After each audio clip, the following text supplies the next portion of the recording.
Ready for the show? I'm ready to start. 10, 9, ignition sequence starts. 6, 5, 4, 3, 2, 1, 0. All engine running.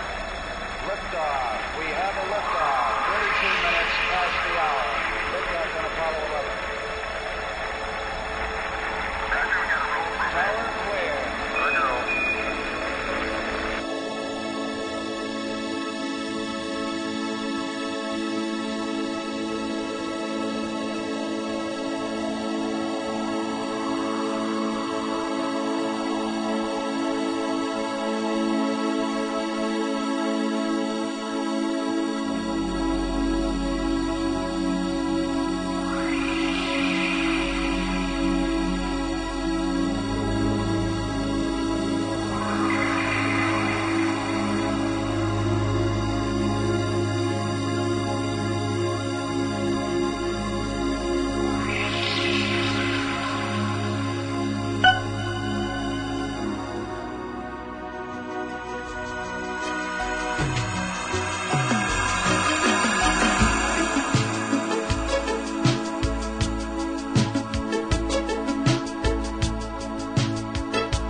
Welcome to ET First Contact Radio.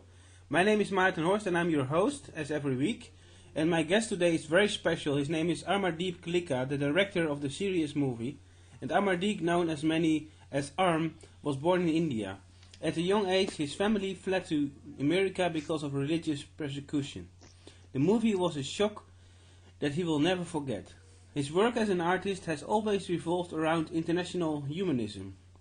Each film and project diving head first into the land of character and emotion. After his father was tragically killed in a mass shooting at the Sikh temple in Wisconsin on August 5th, 2012, Arm has taken on an active advocacy role in championing for peace. He considers Sirius a tool in bringing people together in a movement towards seeking positive interaction and the search for truth. Thank you so much for having me, Martin. Yes, it's so great to have you, and we are only hours away from the launch of the Sirius movie, Amardeep, and I'm really very honored to have you on the show. I'm so excited. And is it Martin or Martin? It's Martin. Ah, cool, Martin. Easy. Yes. And we are only hours away, like you say, so we're running around the office and getting ready. Yes, it must be very special for you after making the movie together with JD, I think it's his name. Yeah, JD Serafin is the producer, He's the and producer. Dr. Stephen Greer is one of the lead researchers in the film. Mm-hmm. And we've been doing an excellent job trying to keep the excitement rolling and moving forward. And I'm just so excited because it looks like we have over 2,300 different people affiliated in the cause. Amazing. And they're going to be showing it on their websites, on their Facebook feeds. We created a cool new app from Yekra, which allows you to watch it on Facebook. And the coolest thing is, every time somebody streams it, they can earn some money for promoting the film. So it is a film that we raise the money from the people. We, then of course put some more money of ours own in to make the film. Mm-hmm. And then now we are distributing, and the people can make the money from distributing as well. Yes, I've noticed that, and I'm also affiliated on Yekra, and it's a really wonderful platform indeed. I want to ask you, Amardeep, recently it was discovered that the DNA of the humanoid that was found is nothing compared to any life form on Earth. I think the film was done already a couple of weeks ago, I guess, but did you start to re-edit the film to put this inside it? No, that's incorrect. Incorrect. Okay. I will tell you why it's incorrect. I think it's Open Minds or somebody put out an article that didn't make sense because that's not what we found. Okay. The Stanford geneticists that we were working with found some very, very interesting things. Some of them which I can tell you guys about, but some of them which I cannot until the film premieres. Mm-hmm. But the major thing is that the Atacama humanoid actually matches the human genome up to about 90 to 91%, which is very, very close to human. Very interesting. Okay, but then there are millions and millions of mutations which are, for lack of a better word, not matching. Mm-hmm. So, and obviously the conundrum is, and the geneticist did test all of the major diseases that he could figure out that could possibly cause something that is humanoid to be so small, mm-hmm. to be 6 to 8 years old, to be able to be walking at such a small size on this earth. He tested and he couldn't find any genetics or any genetic code that matched any of the diseases we know, like progeria, which is a aging disease. Mm-hmm. There's also what's called primordial dwarfism, which is a disease we know about that created some hobbits and different types of groups of humans. So there was no genetic mutation there in that gene. It was a normal gene in this Atacama humanoid. Mm-hmm. So I'm glad to be telling you first that there was a lot of matching DNA, which makes a lot of sense when you think of the panspermia theory, or the theory that, maybe we ourselves as humans are not so much terrestrial. We also might be coming from a different place. I agree to that conclusion, yes. Yes. Absolutely. And that's the greatest question to ask is, what are we as humans? And that's the coolest point, because this can help us engage a whole new idea of reality. Mm-hmm. Yeah. Did that help you? It will be a kind of a paradigm shift that everything that we've learned, we have to relearn again after, after the real disclosure happens. And I think absolutely. And I think up until now, your film Sirius, the project of the film, all the people that worked on it, is going to be a breakthrough, and it's going to create some dust storms, I think, in the scientific community. You guys, you are so kind. I hope so, because I believe, and we just showed a little bit of a preview to some scientists yesterday, And the major thing I found was scientists they will agree that they've hit some limitations. They have come to the point where they know that they do not know. Indeed, yes. So that is good, because it is that point, once a human gets there, then they can learn. But the people who think they know everything, they will never learn anything. Exactly. Yeah, that's a state of mind. Hey, Amardeep, how do you feel now that we are only hours away from the launch of the movie? What's your feeling of excitement and the people around you, and how are you doing on the circumstances? I mean, this must be pretty exciting for you. It's exciting, and also, very, of course, stressful, because there's a lot of work still to do. We're only a 5-person production team at Neverending Light. So that's one of the ways we could keep the costs down, but that also means that we have to do a lot of work, extra work. And for example, right now we're setting up the live stream, which will be taking you live at 7 p.m. Pacific time from the United States, anywhere online on the livestream.com or Sirius.neverendinglight.com. Or if you just Google Sirius film, you will find the live stream at 7 p.m. And for 1 hour, we will be live with people and interviewing researchers and interviewing celebrities on the red carpet. And we're setting all of that up right now so all the supporters can feel like they're there at the red carpet. Okay, that will happen at 7 p.m. Pacific time. And then at 8 p.m. the film will be live streamed, right? Absolutely. It will launch all over those 2,200 websites. Anybody who was a supporter or who helped crowdfund the film will get an email with their code. It's very personalized to each email. So your email and login will be used to stream the film. You have, if you log in, you have 72 hours from the login to watch it. And you can watch it, I think, on up to 2 devices. So, for example, you were watching on your laptop, but you need to finish on your phone in your bed or something. You can do it. Okay, well, I'm going to put my alarm, because I'm in Europe, and I'm going to put my alarm at 3:30 this night, and wake up and sit with my friends here and watch it.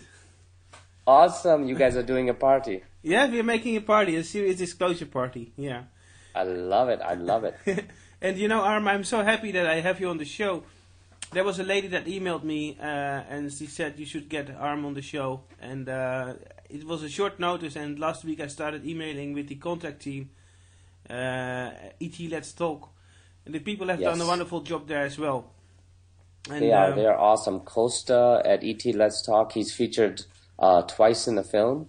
And he is an amazing... the whole group is amazing, because, as you will see in the film, there is a whole community out there. There is no one person that stands above another person. The people are sharing ideas and information, and this might be the best way that humanity can move forward, is to create a synergy and try to cut the egos down and create communication and community.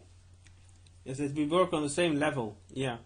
Yes. Like, for example, Martin, you might call me and say, I have an idea. Today, when I was in my CE5, I did this today, and it was different, and I saw 2 crafts. Wow. Can you try it, and then I will try it, and then we will test scientifically.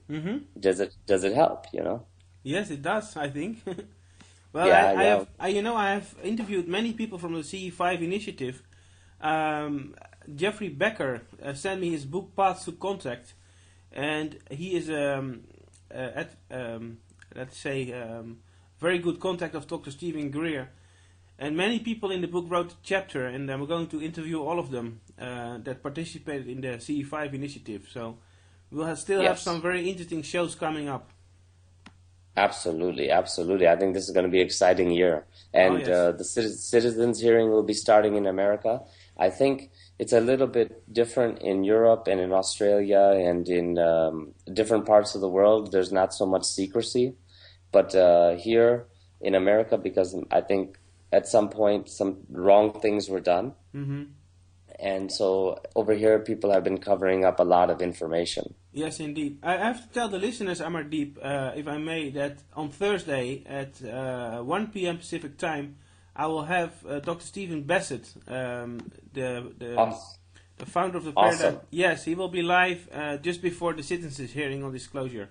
So Awesome. He is amazing. He's a good man. We were hanging out yesterday, and we've been both talking about exciting new stuff and getting together and working together. And he's a good man. yes, I know. Well, all in this community, we are working very hard and we're doing all our own part. You as a director of the film, I as a radio host, many other people in the field that are doing their best, to get the word out, because we are doing it together. We are bringing disclosure. Yes, absolutely. And we're doing an awesome job, my friend. Oh, I think so. And at the end of the day, truth is on our side, I believe, and that is ultimately makes everybody powerful. I always tell people, in America we have this problem. Have you ever heard of the Cadillac gurus? Yes, I did. Yes. Yeah. So there's some gurus that came from India with some very ancient Vedic meditation and transcendental meditation, and there's a very powerful stuff in that that is only taught to certain families in India, right? And so they came to America and they started to sell it. And the idea is, when you have truth, you become more and more powerful, but how do you use that power? And one of the problems was with the Cadillac gurus that they started to use it for their own ego and their own drive.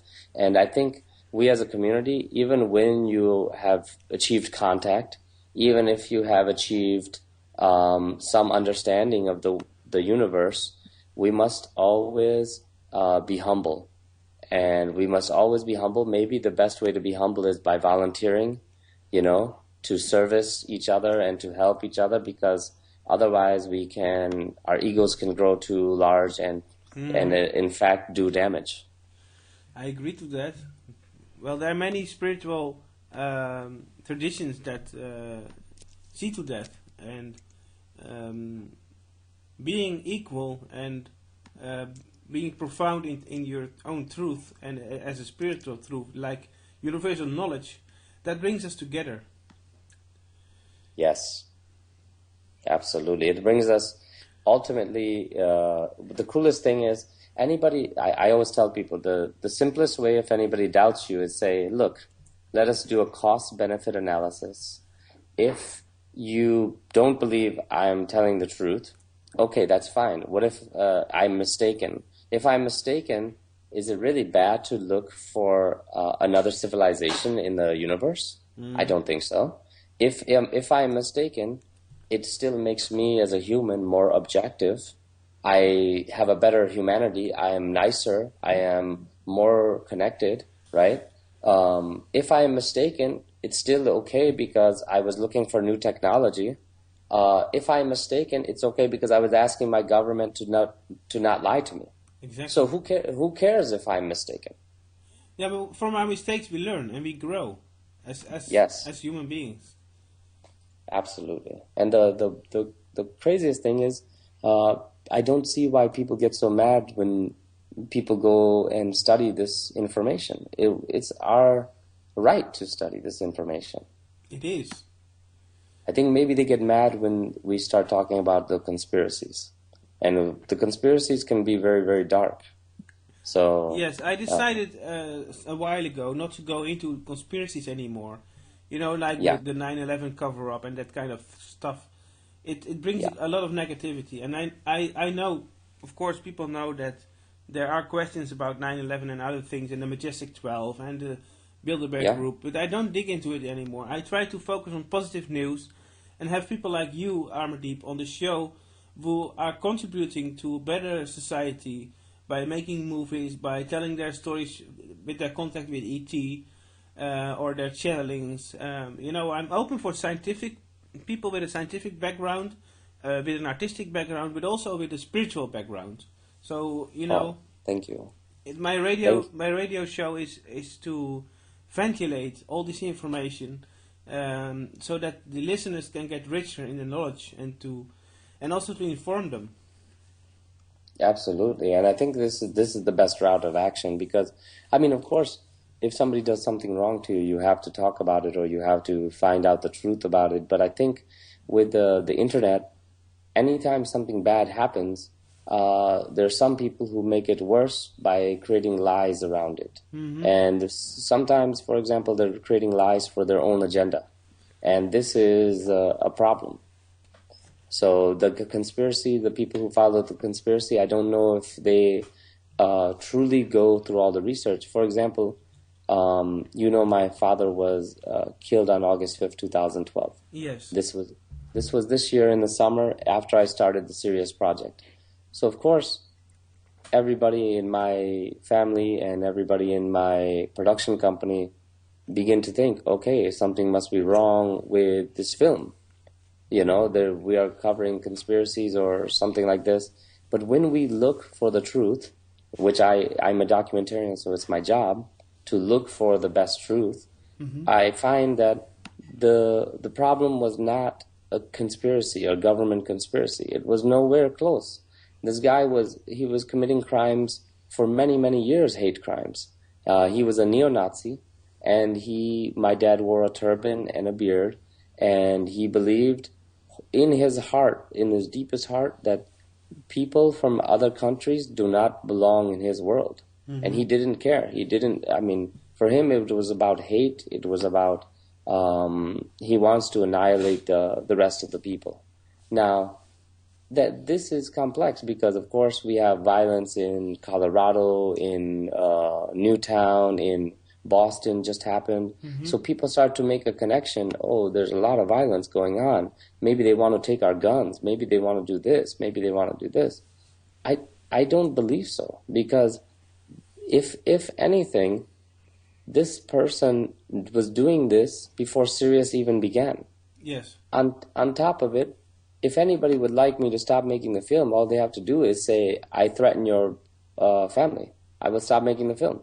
There's no need for outrageous action, And the reason I say that is because I'm a filmmaker. I make films. If you're going to threaten my family, I have to think about it, But nobody created any warning or anything like that. And, for example, we have done the most intense research, and we have no suppression, really. A couple times our website goes down from hackers. A couple times, phone calls get cut. But this can happen to anybody. Yes. So to me, I've searched all the conspiracies, and I don't think that it's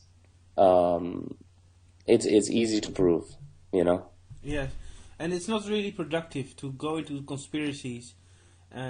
Better to disclose information that was hidden, and with the Freedom of Information Act, we can today find documents from the past, and if you connect the dots in a good way, and I'm sure you did that with the film Sirius, then we can get clear information out that sends a clear message to the public how the system functions and how we can change it. Absolutely. And this is we tried our best, and now the hardest balance in a film like this is consciousness, extraterrestrials, technology, and suppression, government conspiracy. These things are hard to balance in a 1-2 hour film, because each of these can be their own film easily, because there's so much information. Indeed. So I hope we tried. It was a very big challenge. But the other cool thing about our film is in less than 1 year, we crowdfunded the film. It became a record-breaking crowdfund. Then we went from there and we created the film. We shot in about 5 to 6 months, and then at the end we went into post-production in about 6 or 7 months, but overlapping. And at the end, the film only take less than a year. And so it's amazing what the world can do when you put your hands together to work. Yes, it's amazing. Amardeep, we are already half an hour in the show now, almost. And awesome. I want to share with you and the listeners some music, and it's a celebration. It's called Celebration, because I think we have something to celebrate. Awesome. And it's music from Madeline Goodall, and he is an Englishman, and he's very gifted, and his music is really touching the heart, and it's giving a very positive message, and I just want to share that with you. Here we go.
Alright, my friends, welcome back to IT First Contact Radio. We have Amardeep on the show, and JD Seraphim will be soon with us. Are you still there, Amardeep?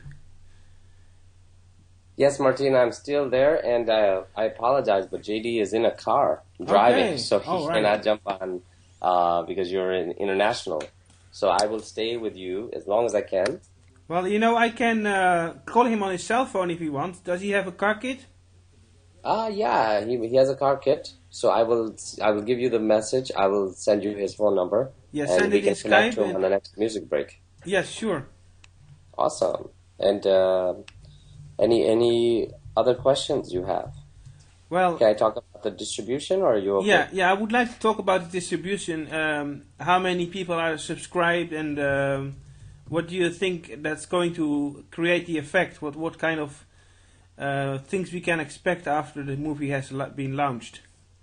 So I think that a lot of people, it's about 2,200 people that are affiliate subscribers, and I think that's going to launch a movement that will last approximately, I think, a whole year.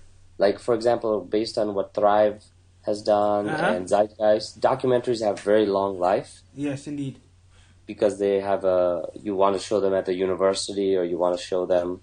Our next step is, after we do the video online, which I think is better than doing it anywhere else, because all of the world can see at one time. Yes. Then of course we will give out the DVD, and of course, and I think we are going to run a special, and I'm only announcing on your show because we're just finalizing, where if you buy the VOD at a certain price, you will get the DVD automatically, which will save you a lot of money. So we're just trying to work that out and hopefully launch by maybe in the end of the week or in this week. And then after the DVD comes out, we will do a special edition, and we're going to be asking people by the end of May who would like to host a screening in their area. That's great. So that way it gives people a full month to watch if they like the film and they say, I need this for my people here. They can contact us, and we will send out all over the Facebook, all over the internet, email. Let us know where you can screen the film. Fill out this form, and we will work with you to get you a screening copy. That's a wonderful. File or something, Yeah, I would like to contact my local theaters to bring the DVD there, and I don't know how it legally works, but I think we can contact all of our theaters in our local towns to show the film. Absolutely, and it works really easy because Blu-ray is so accessible.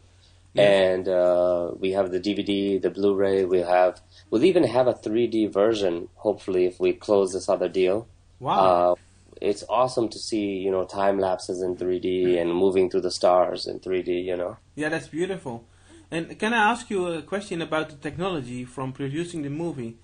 Of course. Did you work with a Panasonic P2 system? No, we worked with the Canon 5D system for most of the film because the budget was obviously very low. But also because the major thing is, as a documentary filmmaker, I don't like to interrupt the humanity. I like to observe and stay very, very small. So that way, when you're doing a CE5, you don't have a lot of tripods and you don't have a lot of lights. So instead, I worked with very super sweet lenses, 1.4 or 1.2, and I worked with, sometimes I had to work with high ISO in order to capture the mood without adding any light. Yes, because I understand. Once you add light, it is so fake. Everything becomes so fake, It becomes beautiful, but also fake. So for us, the camera systems were Canon 5Ds, and then of course the Red camera for some of the presentations. The reason why I ask is that Konosuke Matsushita, who was the founder of Panasonic Corporation, he has a philosophy in the company which is still valid until today, that they create good products by creating a feeling in the customer when they see the product, they want to buy it, not because it's a commercial, but because it's sustainable and has good quality. And they are using bamboo capacitors in the devices. They try to recycle and use natural products in their system. And that's a little background story, but that's my own interest into electronics, because I think that every brand has a certain energy. And Canon has a good energy as well. So I'm happy you didn't use Sony, because that's really a company that's using slavery jobs for their employees. Absolutely. It's a very difficult situation because the ethics of commerce have become, they've become awful all over the world. I'm from India. I was born in India. And Bangladesh or all these other places that have different economical systems, because obviously the gold has been stolen from their countries before the gold standard was put in place. And so it's a very difficult. Africa, I've gone to Africa 4 times over the last 3 years, and it's a problem because these natural resources that we're basing our economic system on, or at one point we did base our economic system on, created quite a problem. The other problem was when Spain founded the new Americas. Yes. They stole an amazingly large amount of gold from Central and South America and brought it back to Europe. Yes, right? I know. Yes. And of course, the Europeans at that time, especially Spaniards, were fighting a war with Northern Africans, the Moors. So the problem became that they isolated the Northern African area and then instead traded completely north to all the way to England and all the way around the European peninsula. And the problem became that gold was so prevalent there that the only thing that was as valuable as gold when they had so much gold was humanity. So they started trading human slaves. Yes. And that's how the African Americans became enslaved. The Africans became enslaved in America because we had to trade in order to make an economy that could be balanced. Indeed, and that's a story. A very scary situation, you know. Yes, and it's in fact somehow still the same situation nowadays. Only it's covered up, and those big companies try to see it in a civilized way, but still we are plundering the planet from its resources. Absolutely, and I think anytime somebody asks me what is the problem, I always say, it's so simple. It's the human ego. The human ego is so powerful. For example, when you're making a lot of money, you don't care about anybody else, and you say, okay, I'm doing okay, so who cares if some other company is making trillions of dollars? But you don't realize that they're making trillions of dollars by doing some very unethical things. And that is a problem, Dave. And I think, I'm trying to think who said this quote, but any injustice anywhere in the world is an injustice everywhere in the world. Exactly. And we have to embrace that now in this world, because now we are all connected. For example, yes. Look where you are and look where I am, and we're talking to each other on the phone, and we've become friends in a very short time. Indeed, and that's a wonderful feeling, Amardeep. And the quote of this radio station, the slogan is called "We are all connected," and Jeroen, the founder of the station, came to that idea because his whole life he felt that we are connected and not separated. So absolutely, and I think there's no way around it. In fact, maybe that same idea, of course, Martin, from your studies, the same idea is true for the whole universe. Yes. And the universe is no small place, right?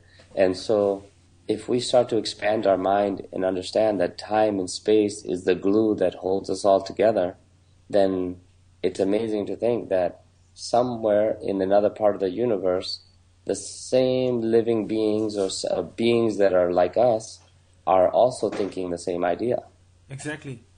And Amardeep, there's a question from Dick. That's a Dutch name. He is on the chat from the website. And he is asking how much time for research did you put in the film? Oh my God, so we put in, of course Dr. Greer has put in about 20 years of research, but in terms of our production company, we put about 3 full months of research, and then we continue doing our research even up to today. But I will never say that I would say we are somewhat educated in the field. We are not highly educated because I think it takes a lot of time to get there. But our education is more on narrative storytelling. So I think we are the first film to tell the story of this idea in a very clear concise, very easy to understand way for the mainstream people. And that is, in that case, our authority comes from that area as filmmakers. Not so much, I don't like to step inside the other idea. I'm not a UFO researcher. I'm not Dr. Greer. I am not a conspiracy theorist. I am not a government conspiracy theorist. I am a filmmaker who is looking for the best way to balance humanity. Yes, and I think it's very good because you won an Emmy Award, I guess.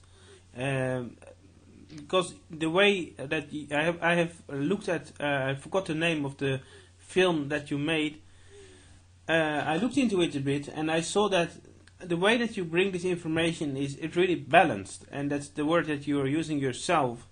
And I think it's very important to bring this kind of information in a balanced way, so that many people can understand it. Because if it's not balanced, if it's biased, then people will turn off the screen and do something else, right? Yeah, absolutely. I think this is the worst part. For example, the more I was in this area and I was examining and studying this phenomena, I started to find other UFO researchers elbowing each other, like, "Oh, don't go to that guy, he doesn't know," or "Don't go over here, he doesn't know," or "Don't go to these technology people, he doesn't know."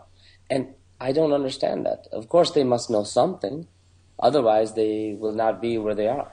Yeah. So we have to go to each person and find out what they feel comfortable in saying. I do know this, but I don't know this. But there's some people on this planet that think they know everything, and these are the people that I'm very, very much scared of. I'm scared of them because their egos have become so large that they can become like Hitler.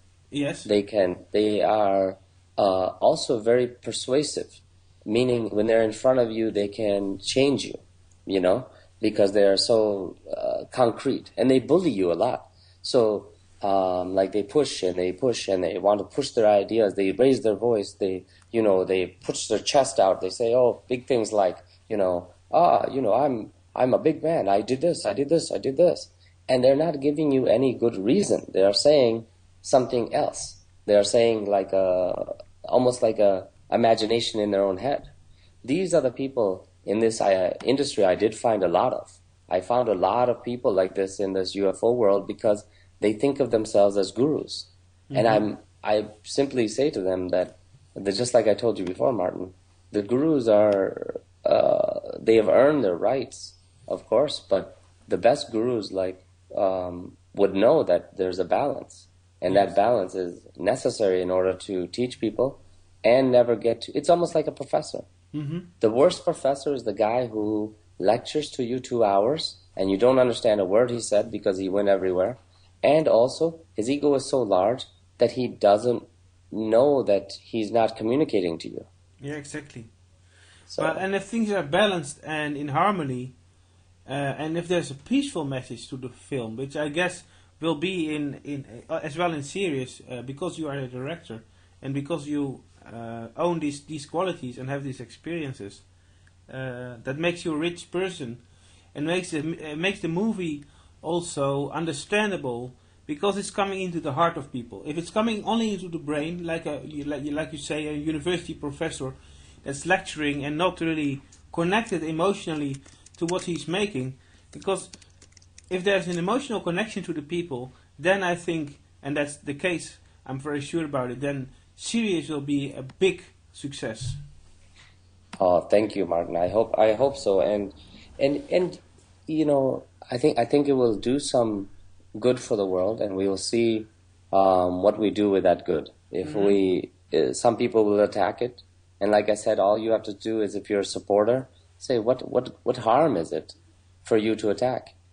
Are you scared that we are, for example, calling your Earth round instead of flat? Why are you so scared?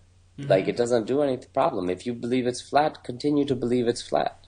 It's not a problem for me, mm-hmm. But we should not try to convert other people. We should just keep looking for more truth. Yes. And, if people think the Earth is flat and you say, no, it's round, and if you start a discussion that is from the ego, then they will not understand it. But if you wait a few moments, or the next day, or the next week, and when the person is in a state of calm, and then you have an input, and you can say, hey, if you see it, if you look at the stars, they turn around the sky, the sun comes up in the east, the sun sets in the west, maybe it's possible that the earth is a globe. And then the person will say, oh really, yeah, that could be. Yeah, absolutely. And I think the coolest part is this film will give you some kind of thing to point to. Somebody said to me yesterday, it was amazing because we showed a little bit of the film, and a lady, I have yet to get one bad criticism from over 100 people that we showed little parts. And one lady says to me, this is amazing because I can show my mom and I can show my grandmom. Mm-hmm. And I can show anybody because it's not a wacko film. It is a very beautiful film, and it's a very easy film to understand, and there's a lot of humanity. For example, Dr. Greer is obviously one of the people we follow. He's through the whole film, but we have something over 50, 60 people in the film. Wow. You know? And we have so many faces, and the humanity is beautiful. And that is what I think will pull people to the project. Indeed, you know, because the people that are in the film, they are human and they transcend something to other humans that are watching it. And you know, if you have a documentary where there's a lot of talk and one person is speaking all the time and you don't see many different persons, then it becomes boring. So I think it's good that you choose to see as many people as possible. I think so. And it's the same case, for example, if you want to be an engineer and create new technology, you must not be the engineer that sits in his own office throughout the day for 20 years because you're going to have a problem. You will only get so far, and you have to admit that you don't know everything. And every human must admit that they don't know everything. It's simple. If you admit you don't know, somebody will say, I can help you. I do know this. But as soon as somebody says, I know everything, we have a problem. Indeed. Because we all create, or we all contribute a little piece to the puzzle, to the whole, you know. And somehow I think Sirius is finding a lot of pieces from the puzzle together with the citizens' hearing on disclosure. And the more pieces that are fit together, someday the puzzle will be complete. And there will be no denying from the government, and then, then it's time for the ETs to show up and make first contact. You know, and of course you and I have studied this a bit further than the normal people. So, in short, humanity must rise as a better civilization if they want to be a part of a very galactic and universal idea. Mm-hmm. And right now, we are not. We're very violent and very demonic people as a whole. Not as one each other, but as a whole. It was only, not less than 100 years ago that we were fighting a world war, And it's not so long ago that we're dropping 10,000 nuclear bombs on this planet, and testing how to destroy each other. So, and 50 years, 60 years is not so long a time in the universe. So for that, we have to spend another 50, 60, 100 years making ourselves better. And it will take a lot of generations to become better and better and better. And then we will find a time but we are the forefathers. We are stepping into this light first, and we will continue pushing first. Well, I think, we are all doing our best, and we are getting there slowly. Yes, absolutely. Another thing that we always say is, in the film, I think one of the big criticisms will be simply, you didn't go far enough. And this will come from most of the faithful supporters who do a lot of research. And my suggestion to them is that you guys might be going too far. And the reason I say that is because sometimes people have to fill in, they have one or two truths, then they start to make 3, 4, 5, 6, 7, 8 truths. But they are theories, but they are calling them truths, right? So our job as a documentary is we try to stay close to some core truth, and then we say this person has a theory. And then you as an audience member, you have the choice. You can accept the theory, or you can say, I don't accept, or I can study some more. Mm-hmm. But the idea as a film is to start you, not to end you. Exactly. Meaning, we have to give you the idea, and then you go further. But at the end, I hope there will be many, many other serious type documentaries after ours, and I think there will be. And I hope we set up a good train track for other people to see how to make the documentary and get together with a number of people and help. Well, that sounds very promising, and I think many people will follow indeed. Some people on the chat are asking if disclosure really is important. Well, my personal opinion is that I think it's very important. It's crucial that it happens, because then we can shift to the new paradigm with the distribution of free energy, that open contact will be possible, that we will be educated by our ET families. But what's your take on that, Amardeep? It's a very complex question, because somebody once told me, they said, it's a very good researcher. He said, I don't think disclosure is a good idea. And I said, why? And I didn't put it in the movie because, of course, it was a very complex issue, because the way he phrased it is very complex. It's hard to make simple. But ideally, if we disclose the information of the past mistakes, or we disclose the information that extraterrestrials are real and they're contacting us, and maybe in fact have had proper communication with some leadership, then we might be creating a world right now that isn't ready for that type of situation. So maybe my answer would be, as soon as the world is ready, as soon as the world asks for disclosure, I think it will happen. But as long as right now the world is not asking for that, and instead is asking to watch basketball on TV and listen to this pop singer and eat really bad food and walk around and talk, gossip about each other, as long as the humanity is doing that, who can believe they are ready for disclosure? I mean, they're as close to children as they are to adults. So if the whole world starts to come alive and become part of the light, and once a week, instead of they going to this place or the movies or wherever, they go outside and they try to create contact. I mean, this would be amazing. If as many people went to church as they go outside, or as many people go outside as they go to church to create contact, then I think we'll be ready for disclosure. I think so too. And indeed, if you look at the world, some people are ready, of course, especially people in the field, but not all of them, and not the big part of the greater aspect of society. Yeah.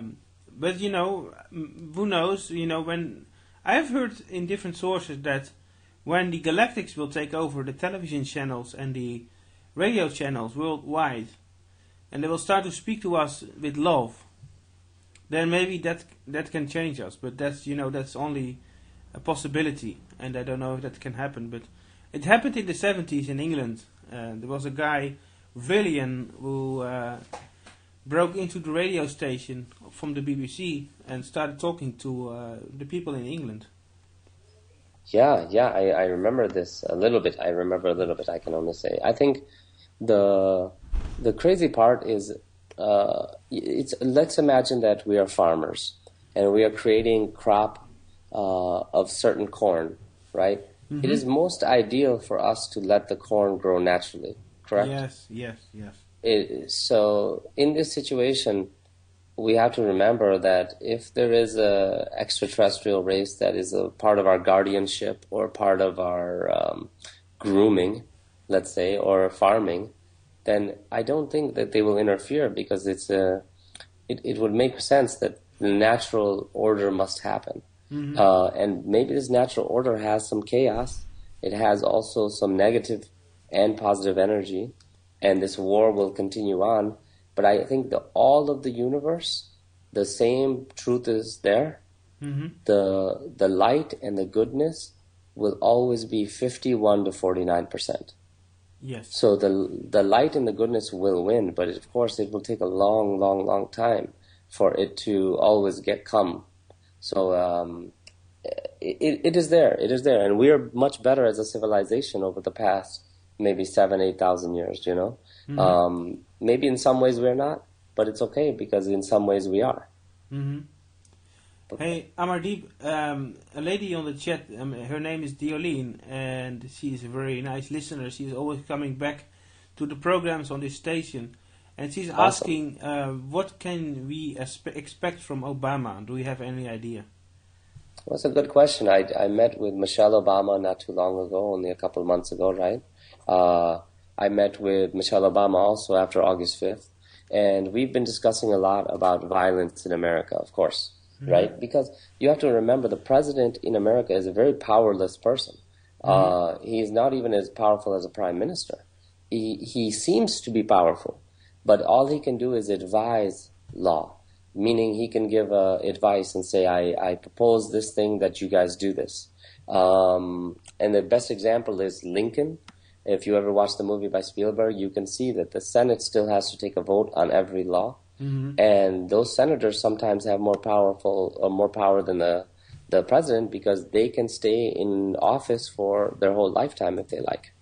But the president only has 8 years, and in those 8 years he must handle whatever the problem is of the 8 years, mm-hmm. right? And for example, if it's a war, he has to handle the war. If it's not a war, he has to handle something else. So I think what we will expect from Obama is, and I think he's been doing a good job given the problems that he has had to face economically.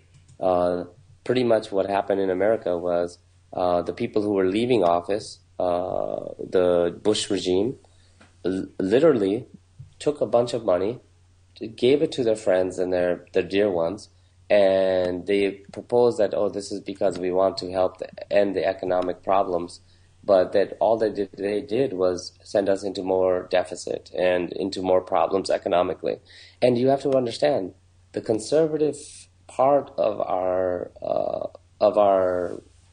culture of American states is that they would like to destroy the federal government. They would like to increase the states' side government, but destroy the federal government. So this was a problem. And so Obama was facing that for most of his first term. And then now the second term, I think he's going to be facing not just economy, but violence because of what has happened in Boston, because of what has happened all over. He's going to be facing the gun issue and a number of those things. Mm-hmm. So will he disclose? I don't believe even he has the mind right now to think that it's possible. He does seek new technology. And I also seek, I think almost all people seek new technology, and we wonder what has happened to it. And I think that that's one thing we can all get behind and create some kind of agenda. Yes. Well, our agenda is fully booked now, and in a couple of hours we'll have the stream on. And I just received an email from Dr. Greer that we can go to the Ustream. Just came in the email. So Amardeep, I want to thank you from the bottom of my heart for your kind words on the show. We have run out of time. It went really quickly, and you have really been a wonderful guest with a very positive message, and I want to thank you. Awesome. And then there's a live stream and a Ustream. The Ustream, I think, will be iPhones from inside. The people will be streaming themselves. Mm-hmm. And the live stream will be with interviews and people on the red carpet. So please look for it. Go to SiriusDisclosure.com. Go to Sirius.neverendinglight.com. If you get lost anywhere in the world, just Google Sirius Film, and you'll be okay. Yes, indeed. We will do that. And thank you for listening. And thank you for being here, Amardeep. Thank you, Martin. Talk soon. Talk soon. Namaste. Namaste. Bye.